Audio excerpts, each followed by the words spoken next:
Welcome, everybody, back to the Down the Donut Hole podcast. And today, our second Freaky Friday. What does Freaky Friday mean? Just stuff that's usually controversial or sort of conspiracy. I shouldn't use the word, probably. Or hoo-ha. Or hoo-ha, or woo-woo, or whatever.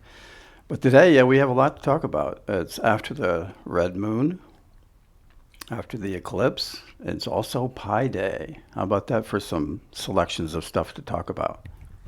Well, I think for a lot of us, we don't really care about the mathematics. We get it, it's a constant. We get it, it's important. What we do care about is the mathematics at the cash register, because a lot of pizza places, especially, and a lot of other stores, have Pi Day deals. I remember when we got that pie at one of the big grocery stores for $3.14? Oh, that reminds me. I know, it reminds me too. There's more to that story. Yeah, we should run out and see if we can buy pie. I'm going to make a pie, by the way. So if people leave me alone and pick up, other little chores around that I was going to do, I will bake you a pie. I have a whole bag of apples out there, so we'll just be very traditional and do some sort of an apple pie or pie-shaped thing or something. So that will happen. And people should, what my point was, people should check their apps. If you're thinking about eating out tonight, it is Friday night, check and see if they have a Pi Day deal, because it's a real thing. And sometimes they do pretty, they put toppings on pizzas in the shape of the pie symbol. And I like all of that. So you had the blood moon, Yes. right? And then Pi Day. Yes. It's just like the prophecy when the moon hits your eye like a big pizza pie. Never heard that. We also Prophecies all come true. Oh my goodness, we're living in an age. We're also going to revisit the bees again, just a little bit, because there was some cool coincidences that happened around that. Yes. Well, remember we were talking about the old bee lore. And we said that there was a person very close to us who, after kind of a hectic search for a short while for employment, finally got a job. And remember, we said that the lore surrounding bees is about productivity, industriousness, about blessing, if you want to look at it that way, adding sweetness to life, which otherwise might be sort of bland.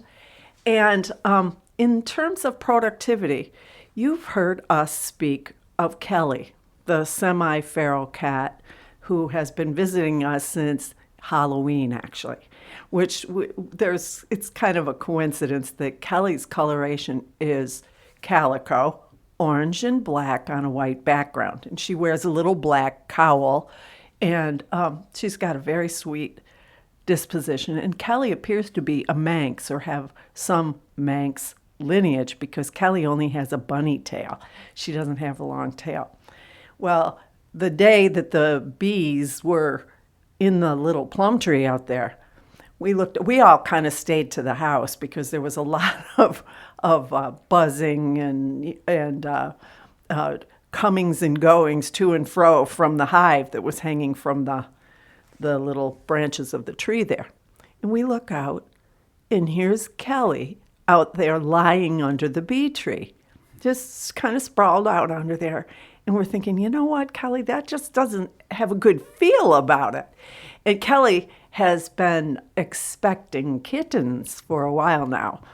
We think timed right around the cold snap in this area. We were thinking along that time of taking her in and having Kelly fixed so that this would not be a possibility. However, the weather was so bad, and that little procedure takes, I think they're there a day or two maybe, and then they bring them back. And because she's feral, she would be out in that cold, and it was really, really cold here. I mean, not far from here in the south, there was actually snow.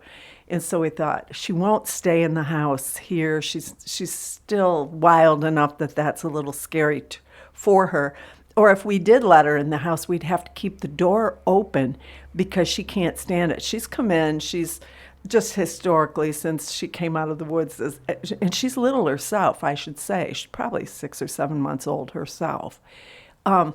if she comes in the house, she needs to know where the exit is, and it needs to be open and available to her. She's just too wary.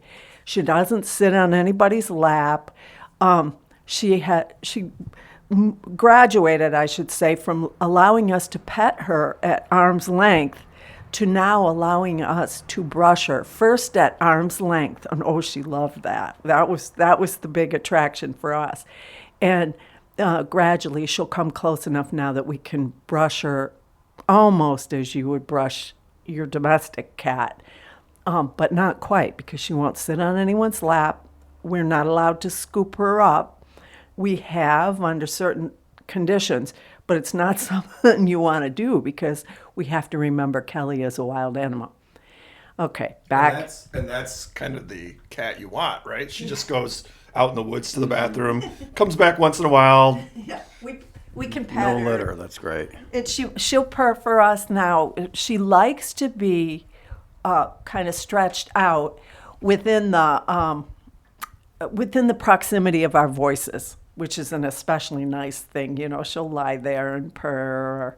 And of course, we've been known to slip her a treat every once in a while, especially in the morning when she comes. And when we first met Kelly, she was so stringy looking and little. And like I say, she was crying, hollering. At first, we thought it was one of the crows. And anybody who's listened to our podcast has heard the crows in the background. And at first, we thought, oh, okay, it was crows. This was a long toward evening. And then the more we heard it, then for a second it sounded like a baby crying, which got my hackles all up for sure. And then a few minutes later I said, you know, that almost sounds like a kitten. And we went outside and of course there she was. Well, Kelly, we figure, was due probably sometime next week to have her kittens, and we're proud to announce that she had her kittens the night before last. Only we didn't discover it until after yesterday's podcast. So today's the day we announced. Only some hours after having laid under the bees. So it's speculation for sure, but there was two strange coincidences around the appearance of the bees anyway. She had the birds and the bees, and then she had some kittens. Yes. Now, we talked about this.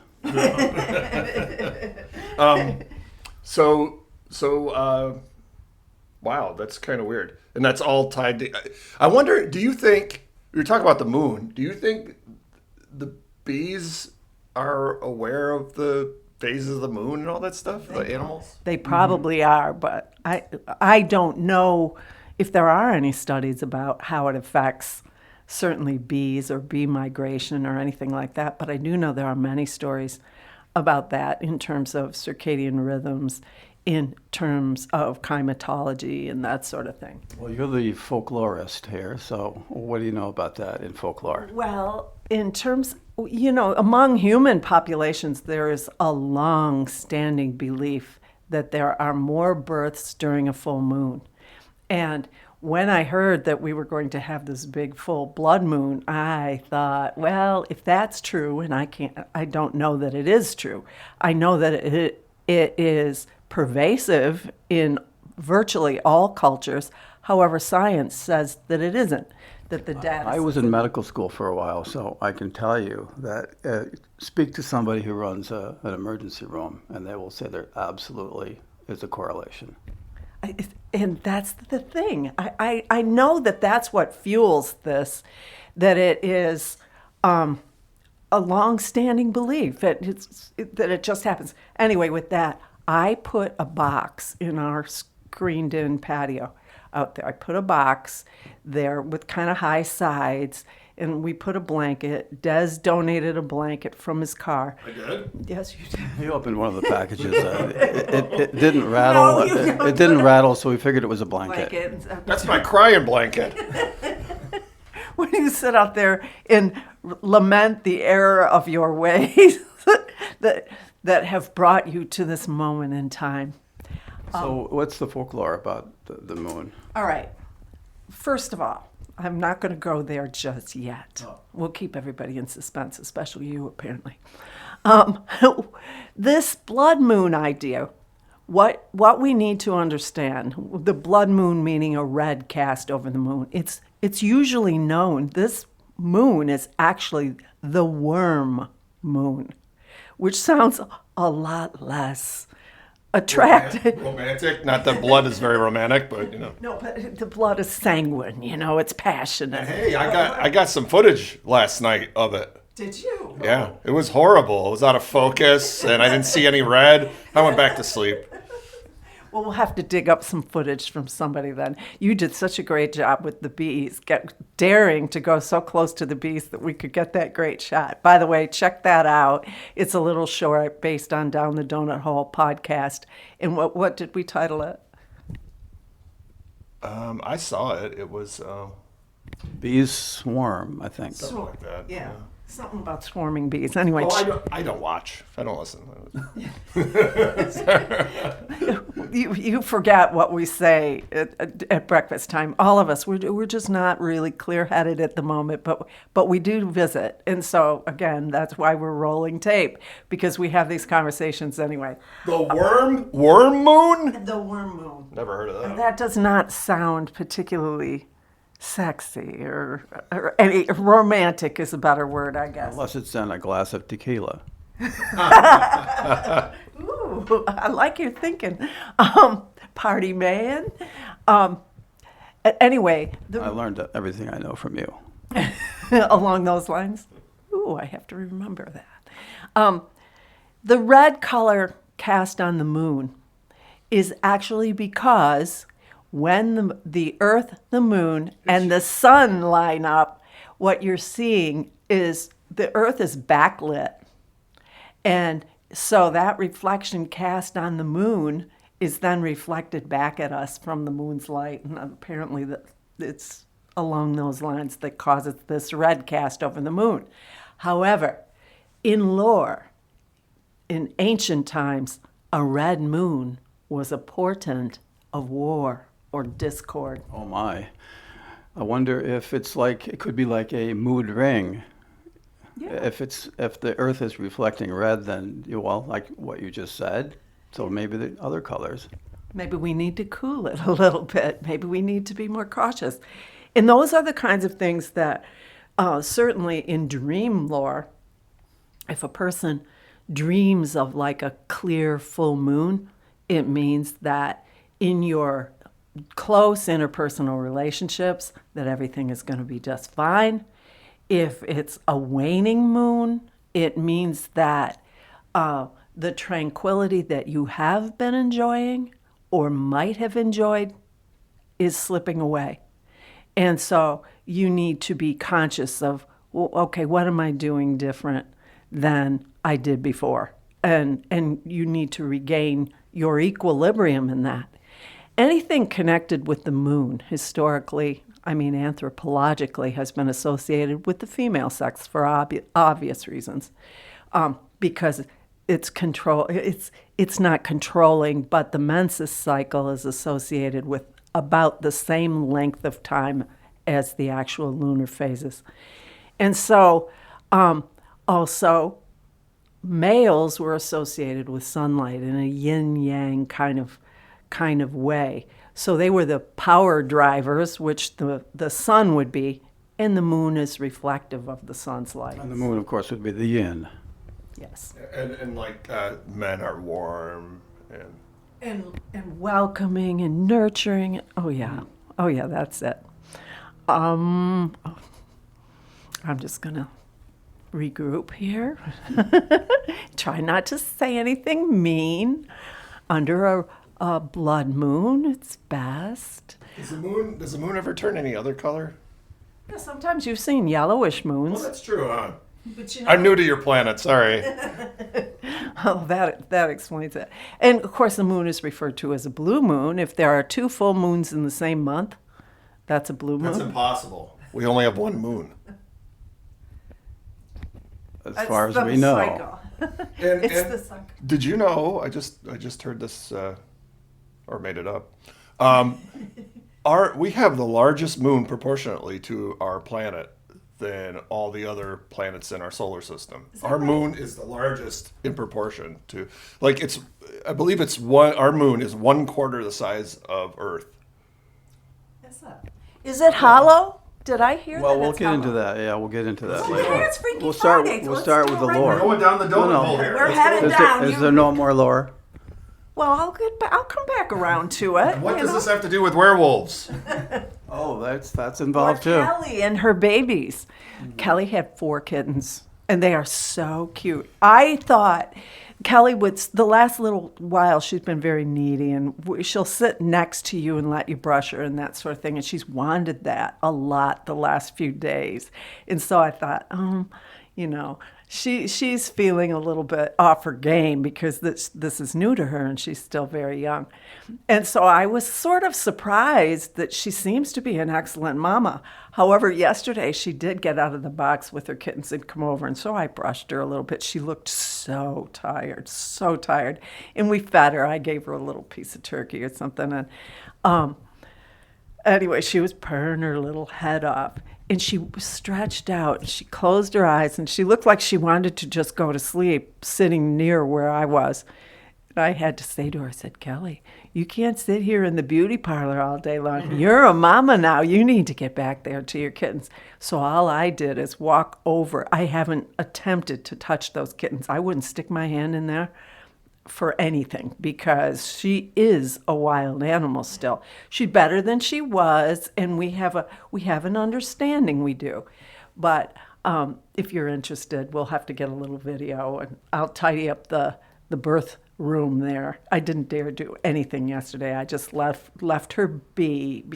They are cute. I have a question for you. Why are you afraid to talk about the moon? You're afraid, aren't you? There's something you're hiding. Keep changing the subject back to the cats. Kelly is adorable. That's adorable. Well, of course, it's connected to water because it's clear to see the influence it has on water on Earth. Yeah, it is. And you have to think there is a sack of water surrounding a fetus in any mammal. And I wonder if there is any connection with that. All right. This concept of Oh, you know something. no, this is way down the donut hole, and I don't pretend to be any kind of an expert in any of this stuff, but I do a lot of research on it.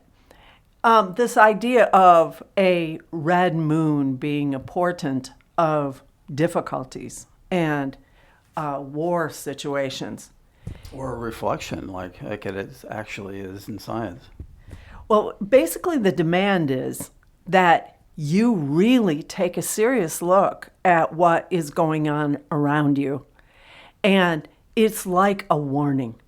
A lot of these things, and certainly in history, it was seen as a warning. And so you have to kind of put things right and get control of situations that maybe you've been negligent about. And I think that there will be a lot of people in this time who are aware of the old lore, who will say we don't have to look very far before we say, okay, there's a bunch of stuff that we need to rein back in to reasonable control. And I'm not going to dive down the political landscape right now. I'm just saying this is what the feeling has been, the sensibility has been about it. Now, this is a particularly interesting moon cycle because there will be another eclipse coming up in 2 weeks. So people think that this is a particularly charged cycle, and it isn't over this morning because the eclipse happened last night. The blood moon eclipse happened last night. Because there is a second eclipse coming up, I believe on the 29th or the 19th, 29th, I think, because it's a couple of weeks,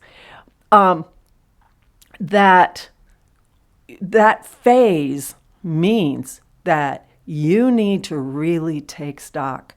And it has to be about how you want to move forward. Right now, they say that the moon is in Virgo. And Virgo is a no-nonsense kind of sign, constellation. It indicates keeping control of things, not fooling around, not leaving stuff to chance.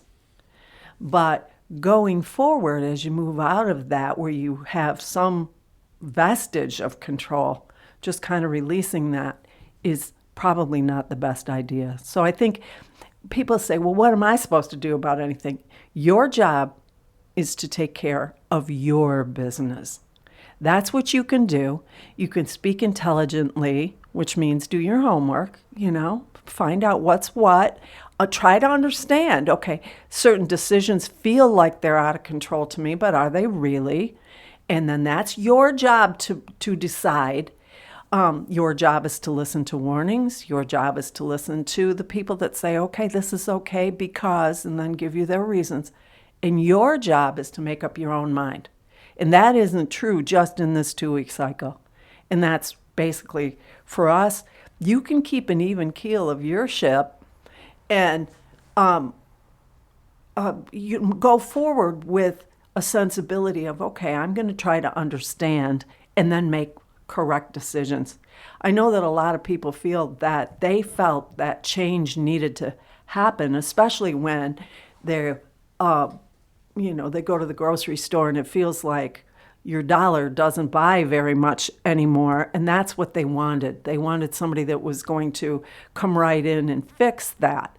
Well, I think that's a little bit childish because I know things that are going on in a little kid's life, they expect change, they expect improvement by morning.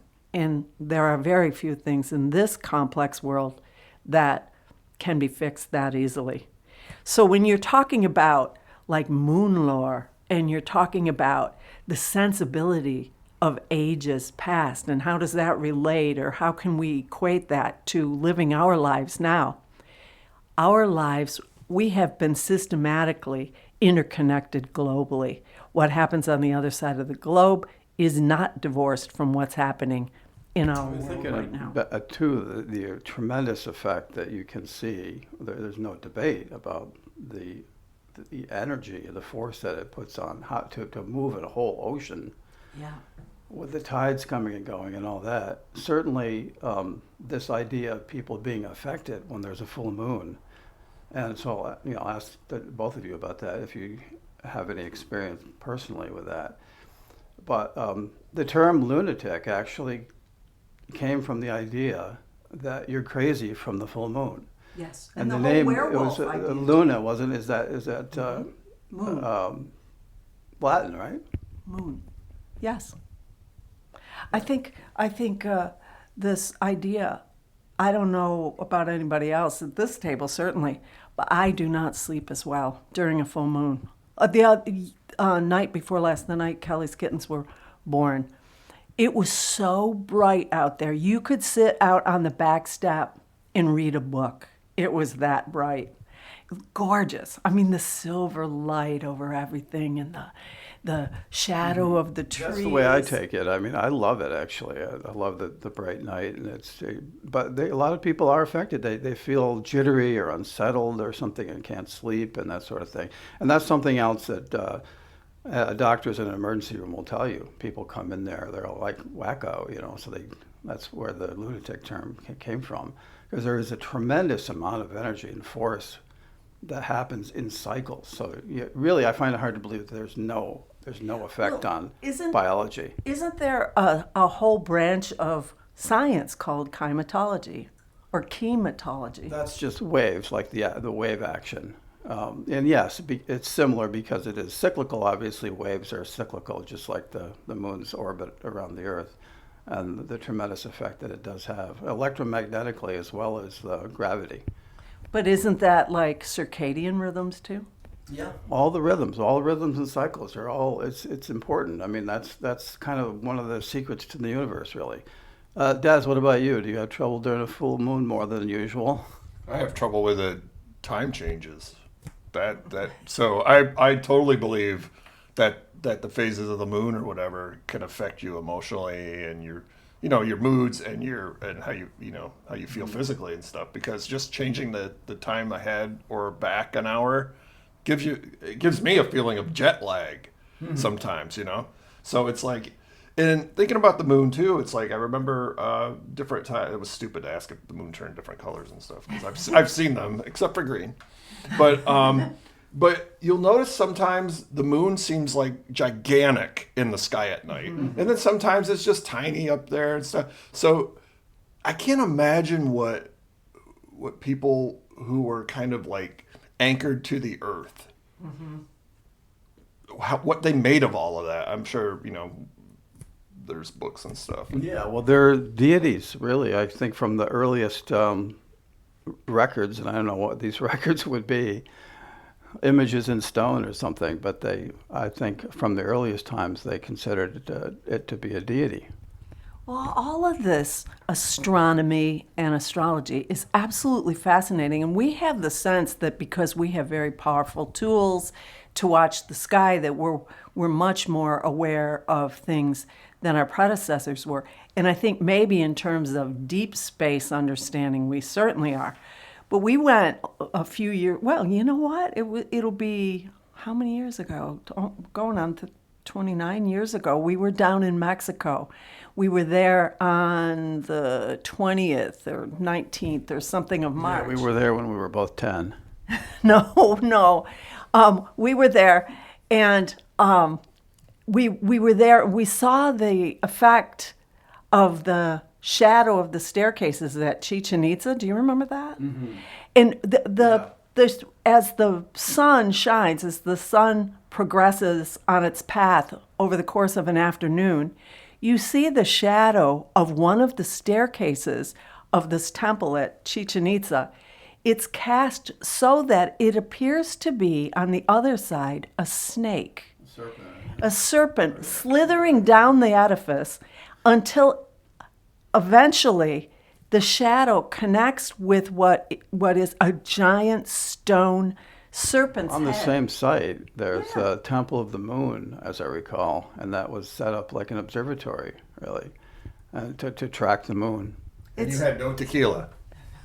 No, I didn't. I just had the worm. No, The word moon. No, I I get it. But the thing for me, the takeaway for me, in this whole idea of the serpent, again, in lore, a serpent is a symbol of infinity, of rebirth, of regeneration, because they shed their skin.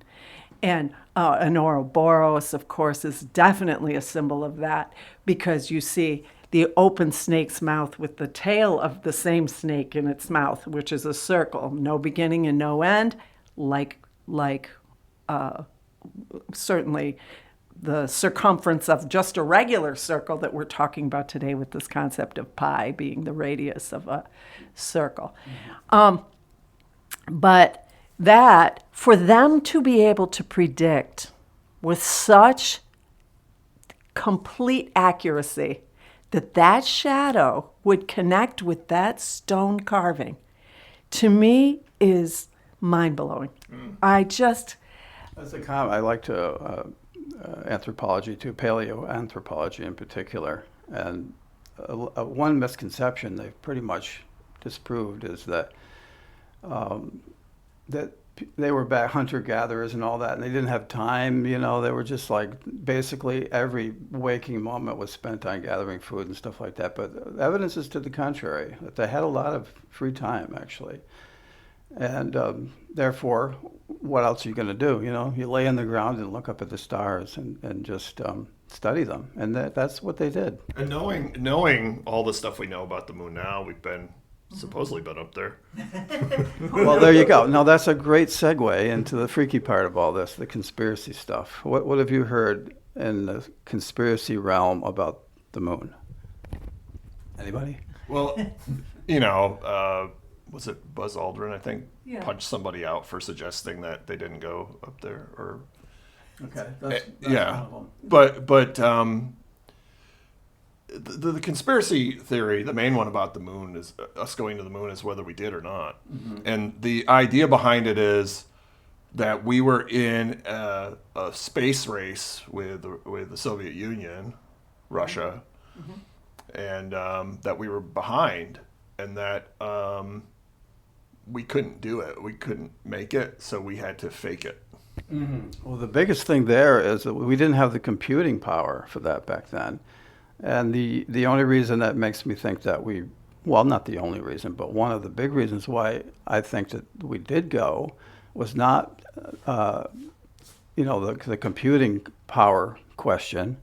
It was one particular lady that was a genius mathematician, and who they were using her to double check what the very slow computing power that we had there on all of these calculations.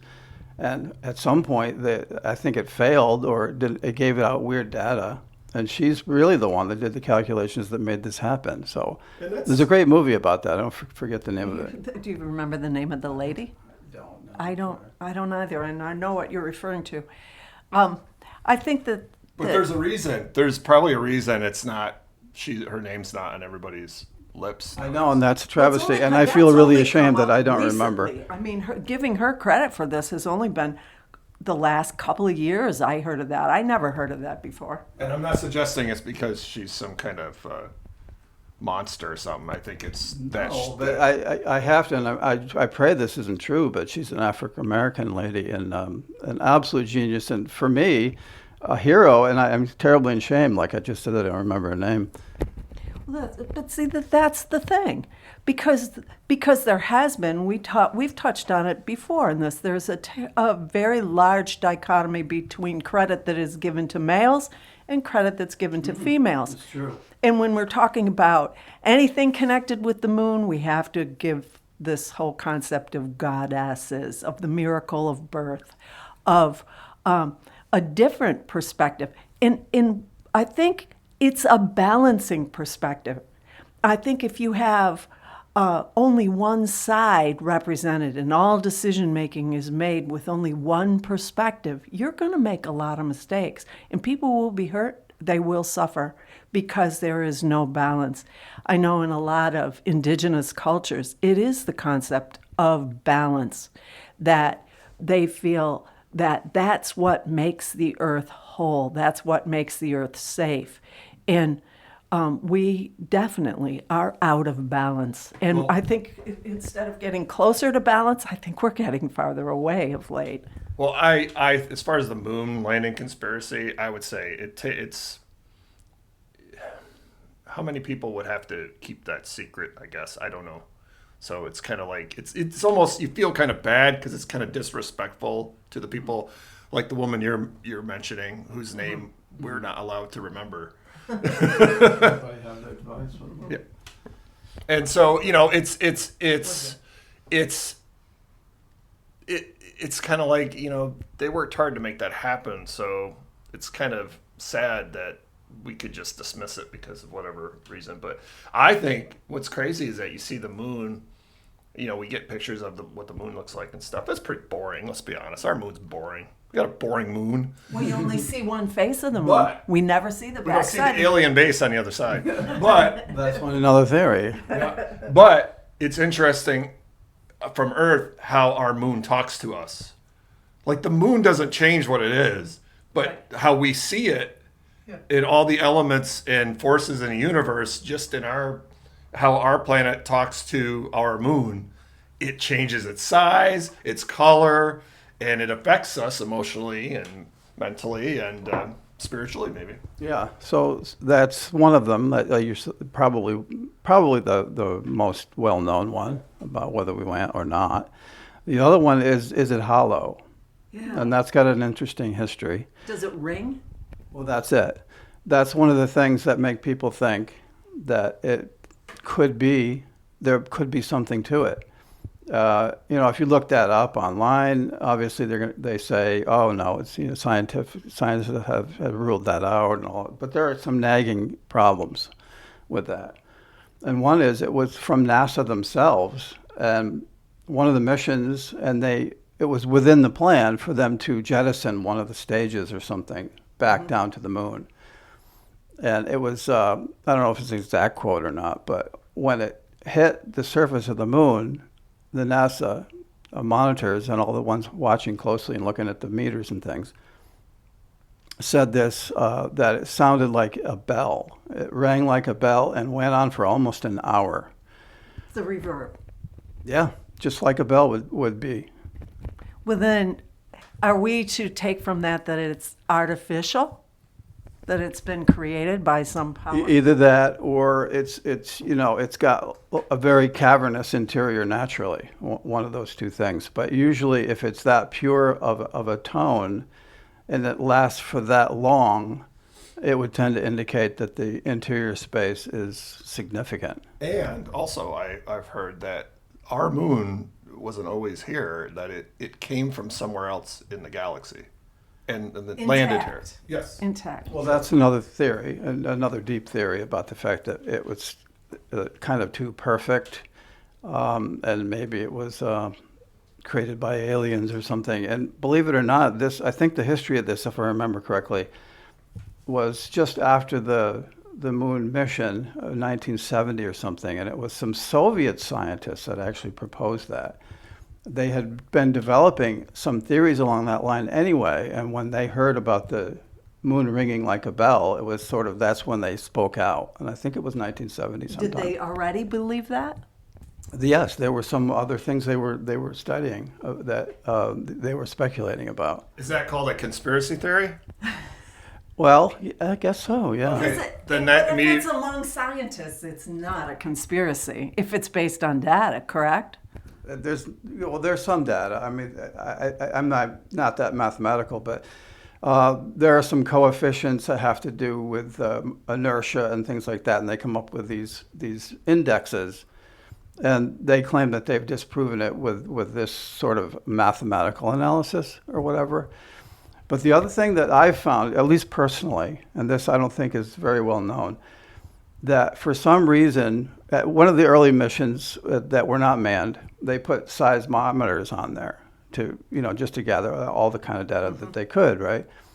And for some strange reason, since this hollow moon theory started to gain traction in 1970, early 70s, I'll say anyway, I think it was somewhere around 1977 where for some unexplained reasons, and people have asked them why, and they got no answers, they voluntarily shut the seismographs off and did not track their data Were they anymore. costing a lot of money to keep them on? No, they're run by solar power. Once they're there, they'll keep going forever, but they just shut them off and made obviously no more data available about the seismology action on the moon. And that was within 5 years of when the theory started to gain some traction about whether it was hollow or not. So that I find interesting. Those are two facts. The one that NASA itself said, oh my gosh, it sounds like a bell and it's gone on for an hour. And the other one, they said, well, in 1970, let's shut these off. It's very strange. Well, if it's a conspiracy theory, then you can immediately dismiss all of those facts. Yeah, that's right. The thing I think the conspiracy theory about maybe we never did go to the moon is believable because Hollywood is so good at creating environments. Well, that's the thing, and a lot of people say, well, the idea was pre-planted in our mind as early. I think there's some book way back in the 1700s or something that, fantasy, sci-fi kind of stuff, that had hollow interiors of, maybe it wasn't the moon, but other planets. Is that a Jules Verne novel? Yeah, Jules Verne one. No, it's H.G. Wells, actually. Oh, yeah. Okay. I think it was really early, like 1901 or something, when he wrote First Men in the Moon. And that was the whole premise there. So a lot of people say, well, yeah, people are willing to embrace this theory because it was planted in their mind that was a possibility. Sounds like was lunacy. It's pure lunacy. Hey, speaking of lunacy in the moon. Oh, that's here's another something interesting else. thing. I got one too. What is the name of the moon? Why do we call our satellite our natural satellite or artificial? We don't know.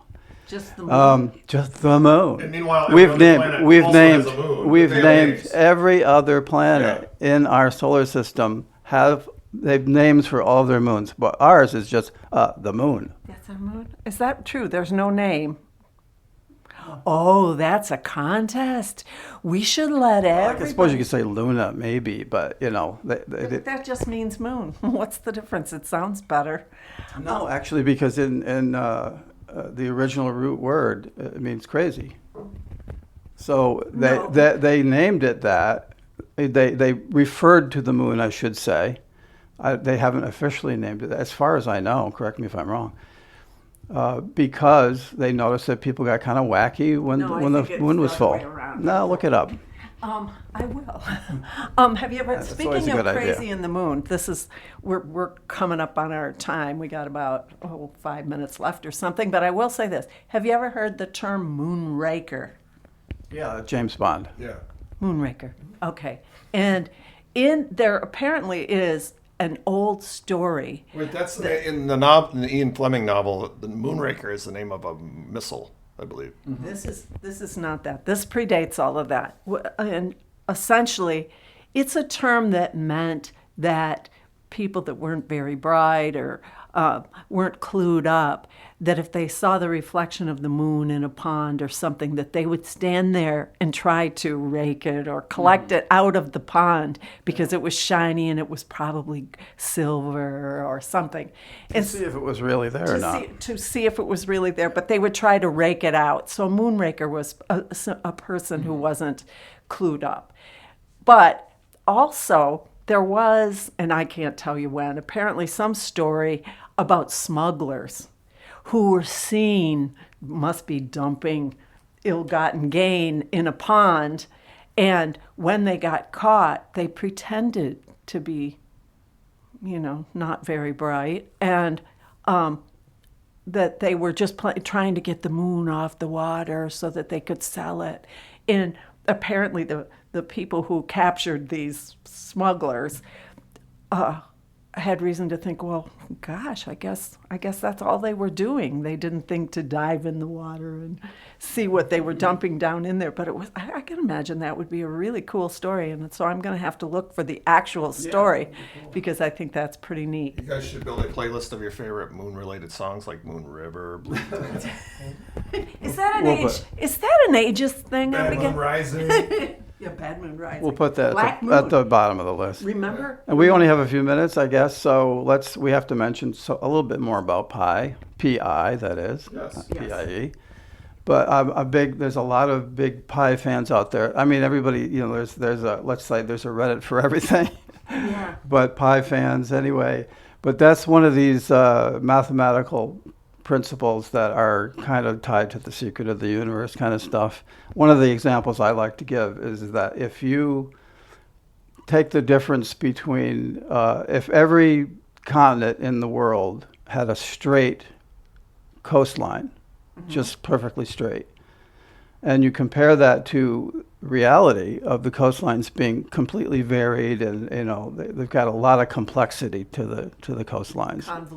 Convolutions. And keeping in mind that when a coastline, water is the border of it, obviously, which has actions on the land, and it changes it all the time. Rivers and their banks, erosion changes all the time. But the fascinating thing is, if you do the mathematical principle with that, even through their changes, it always comes up as pi. Doesn't it? The difference between a straight line and coastlines and riverbanks always come out to be significantly close to pi. Is that because the continents were all one landmass and have broken apart? And That's one of those things we just really don't know. But What if the moon did it? What if the moon broke all those continents? well, the action of the waves may have. And certain seismology, in terms of climatology, So anyone who doesn't think we're not affected by the moon, they're lunar. I should mention too, I just back on the moon for a second, is that some of the people will ask, why do we have perfect eclipses? What's the likelihood? And this goes along with the theory that it might have been created by aliens to be too perfect. What are the chances of the fact that the principle between the size of the moon and how close it is to us and the size of the sun and how far away it is from us is absolutely perfect? is it Ponder that. 3.14? Good question. I don't know the answer to that one. But anyway. All right, guys, I think it's time that we bring ourselves right back down to earth. We'll put up some pictures of Kelly and her babies just so that you'll see. We have 2 weeks in between moon cycles, lunar cycles. So Get your stuff together. yeah, get yourself together, including you two. So I'm going to need some help, Des. Don't disappear. Oh, my stars. We have a return. I should probably return. Okay. You'll return to no job if you keep this up. That's right. Woo! All right. Thank you so one. much. Yeah. See Next you time. Next time. Woo!